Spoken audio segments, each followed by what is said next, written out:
Kyle Shanahan said that there's a chance Jimmy G ready for NFC title game or Super Bowl. Great. If you get there, do you play him? No.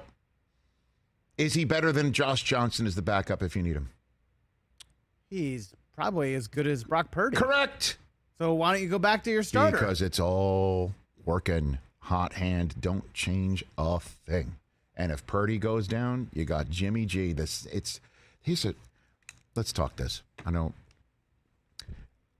it's been a wild season.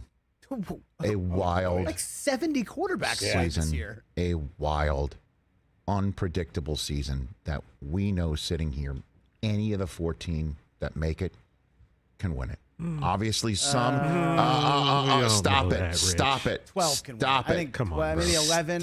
Stop it. Miami can't win without Tua. Well, which is how crazy would it be that Tua comes back and maybe goes on a run? I honestly, you can't predict anything. That's true. I can predict Dallas isn't winning the Super Bowl. Stop. It's an unpredictable league. Again, the guy 2 seats to my left is a perfect example of that. Every single Sunday, that's Kurt Warner. Oh. All right. So, but just think about this. Think about this. The San Francisco 49ers, everybody knew Jimmy G was done. He said goodbye after the NFC Championship game loss just up the road here in SoFi. Yeah. He said goodbye. And then got shoulder surgery. And then the team confirms it's Trey Lance's gig. They give it to him. It's his job. And because Garoppolo gets shoulder surgery, he can't be traded. So he's still around by the time training camp hits. In between the time Lance gets the job and training camp hits, they go ahead and just use, who knows, why not, the last pick in the draft on a kid named Brock Purdy, who we hardly talked about at the Combine, to the point where Daniel Jeremiah, when I asked him, what was your evaluation of him? He had to say, I got to check my notes. And I'm like, he was at the Combine, right? And he goes, again, I got to check my notes. That guy gets drafted.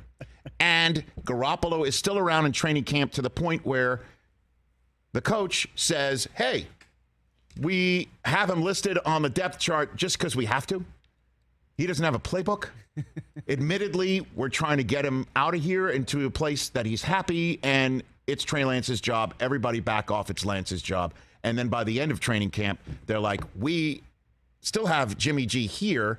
He hasn't gone anywhere yet. Maybe we could see if he sticks around, because we can't go into the season with Trey Lance in his first full year as a starter with the kid we drafted last in the draft as the backup. Can we? Of course not. Let's see if Jimmy will stay. We could strike a deal with him. Jimmy does, in fact, say, I'm interested. They strike a deal. He stays. And look who's in the game in week 2 for the 49ers, because Lance goes off on a cart. It's Jimmy G, who not only comes in and performs well, although loses to Russell Wilson and the Broncos on a Sunday night, one of those games that you look back on and go, really? Yes, that happened. And not only does he play well, he's got them on a Super Bowl track. Yeah. And then he gets carted off, and in comes Brock Purdy, who, yes, my son was first on it when he started winning a couple games in a row as starter. Coop says to me, as the lights are off and we're just chit-chatting before he drifts off going to sleep, Dad, can he win Offensive Rookie of the Year? Possibly. Who else could it be? Because Purdy is not only winning, he's playing really, really well. He's distributing. He's not making mistakes. He's finding Kittle in a way that even Jimmy G was not. Kittle. So, yeah, Purdy is, in fact, taking this team to the playoffs, and he is going to command this ship. And if Jimmy G does return, he is a much better option as the backup than Josh Johnson. And that's the same Mad Lib that we used in training camp.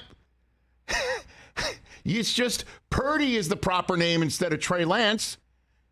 And Jimmy G is the proper name instead of Brock Purdy. Where, yeah, Jimmy G's the backup because we can't go into the playoffs with Josh Johnson backing up Purdy, can we, if Jimmy G's still there? Wild. Can't make it up And I believe the Niners are the proverbial team you don't want to face in the playoffs for a second year in a row. And we saw they damn near took that moniker and mantle to the Super Bowl last year. And very well could this year. So that's my answer to your question. If Jimmy G's available, absolutely suit him up. Put him in that room. Get him ready to go. Put the earbud in his ear and say, Jimmy, thanks for being here. This was your original role anyway. It's just not Trey Lance. It's Brock Purdy.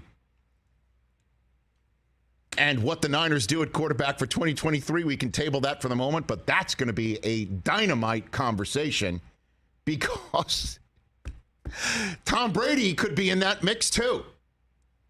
Oh, baby. Oh, baby. But who has Brock Purdy beat? I mean, okay, we could do that. We could do that. We could do that. We could play that game. Absolutely, we could play that game. You can. But and the answer to the question is, who is Brock Purdy beaten? Everybody. Team that's been placed in front of him. And the fact that we can say he's beaten every team and not, well, he did this, he was up and he was down, and this is a question mark. 0 question marks other than what will he do when the playoff pressure hits. We don't have an answer to that, but the track record shows they are good in that hood. Oh, yes.